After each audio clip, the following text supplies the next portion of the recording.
Bonjour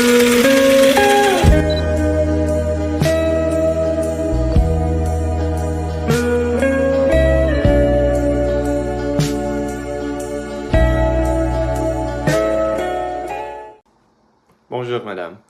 Aujourd'hui, je vais vous parler de la personne la plus importante dans mon parcours linguistique. C'est bien sûr ma mère. Je suis bilingue, mais ce n'est pas un hasard. Non, ce n'est pas l'école, ni la télévision, c'est elle. Dans ce vlog, je vais vous expliquer ce que ça veut dire être bilingue grâce à quelques d'entre eux, et je vais vous présenter la personne qui a tout rendu possible. Mais d'abord tout ça, laissez-moi vous poser une question. Est-ce qu'on choisit vraiment sa langue ou est-ce que c'est quelqu'un qui l'a choisi pour nous? Restez avec moi. Ma mère s'appelle Rita. Elle a grandi au Liban et pour elle, le français c'est naturel. C'est sa langue maternelle, sa langue du cœur, mais moi je suis né ici à New Westminster dans un environnement majoritairement anglophone. Et pourtant, je parle français, couramment avec fierté. Pourquoi? Parce qu'elle a insisté. Elle a parlé français à la maison, elle m'a inscrit en immersion, elle a refusé que je perde cette partie de moi. Elle ne m'a pas juste donné une langue, elle m'a donné aussi une identité. Alors, j'ai une surprise pour vous. Je vous présente la femme en question. Alors, merci d'être ici, maman. Avec plaisir. Alors, je vais faire une interview avec toi et je vais commencer avec la première question. Quand tu penses à ta langue, c'est quoi le premier mot qui te vient? Le premier mot peut-être maison ou famille. Pour moi, le français, c'est pas juste une langue, c'est l'endroit que je me sens vraiment moi-même, où je n'ai pas besoin de chercher des mots, où je n'ai pas besoin de m'expliquer. Wow, bien. Alors, pour ajouter à ça, pourquoi c'était important que je, comme moi, parle français? Parce que c'est important, le français pour moi c'est une partie de notre histoire. Si tu l'avais perdu, je ne pourrais jamais te redonner. Ça ne s'achète pas, ça se vit et moi je voulais que tu le vives. Je sais que plus tard tu allais comprendre, je voulais juste que tu y arrives avec la langue de les mains. Ah, ok. Alors, est-ce qu'il y a eu des moments difficiles où tu t'es demandé si ça valait la peine de tenir bon? Oui, oui, absolument. Il y avait des moments où tu résistais, tu voulais parler une autre langue, l'anglais par exemple, comme tes amis, et moi je tenais bon. Mais des fois je me demandais, est-ce que je mets trop de pression? Mais je te répétais plus tard, elle va comprendre.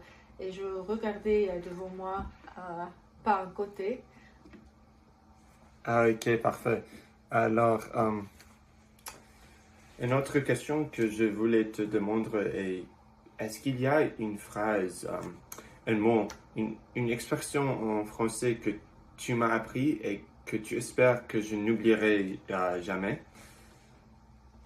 En français, on a une façon de dire les choses avec plus de nuances, avec plus de douceur parfois, avec plus de précision aussi. Et j'espère que tu gardes ça. Pas juste les mots, mais la capacité de chercher le bon mot. Dans les deux langues, parce que quelqu'un qui cherche ses mots, c'est quelqu'un qui pense vraiment à ce qu'il dit. Ah, ok. Alors, qu'est-ce que tu ressens quand tu m'entends de parler français aujourd'hui? Franchement, de la fierté. Mhm. Je pense comme si une partie de moi allait continuer parce que moi, un jour, je ne serai plus là, mais le français, lui, il va rester dans toi.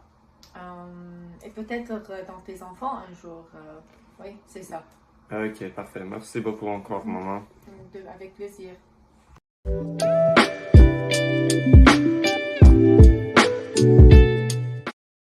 Bonjour, madame. Maintenant, je vais faire mon réflexion pour ma dernière vlog. Alors, ma mère m'a dit quelque chose qui m'a frappé beaucoup. que quand elle m'entend parler français, elle se dit que ça ne s'arrêtera pas avec elle, que ça va continuer. Et moi, honnêtement, jusqu'à aujourd'hui, je n'avais jamais vraiment pensé à ça comme ça. Ma mère vient du Liban. Le français là-bas, c'est pas la langue de la rue, c'est la langue de l'école, de la culture et d'une certaine élégance qu'on choisit de porter.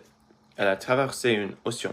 Elle a recommencé sa vie ici en Colombie-Britannique, dans une province où l'anglais domine tout. Et malgré ça, malgré tout, elle a choisi de me parler en français.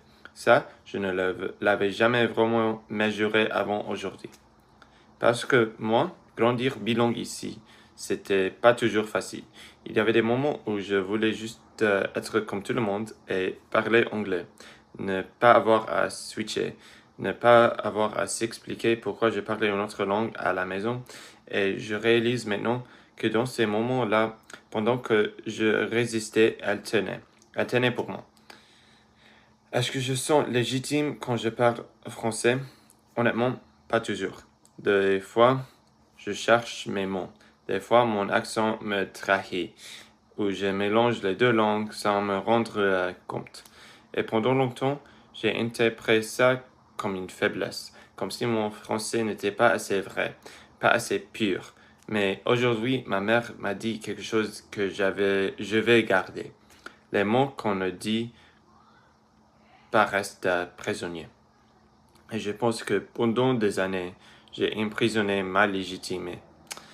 Je me suis dit que mon français n'est pas à moi, que c'était celui de quelqu'un d'autre, que je l'avais emprunté sans vraiment le mériter. Mais non, ce français-là, il m'a été donné avec amour, avec insistance, avec sacrifice. Il est en fait moi. Et là, je pense à l'avenir. Je pense à mes enfants, des enfants que je n'ai pas encore, mais que j'aurai un jour. Et je me pose une question que ma mère s'est sûrement posée avant moi. Est-ce que je vais leur donner le français?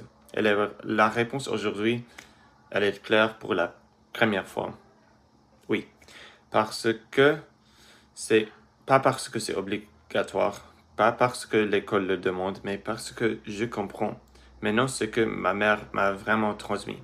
Pas juste une langue, mais une file.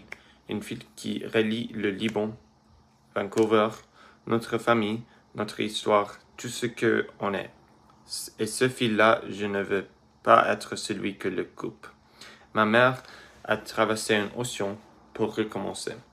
La moindre des choses que je puisse faire, c'est de traverser l'inconfort de parler français dans un monde anglophone. Ce n'est pas une grande chose, mais c'est ma part. Merci à ma mère pour la langue, pour l'identité, pour le fil. Je vais le garder, je te le promets, ma mère.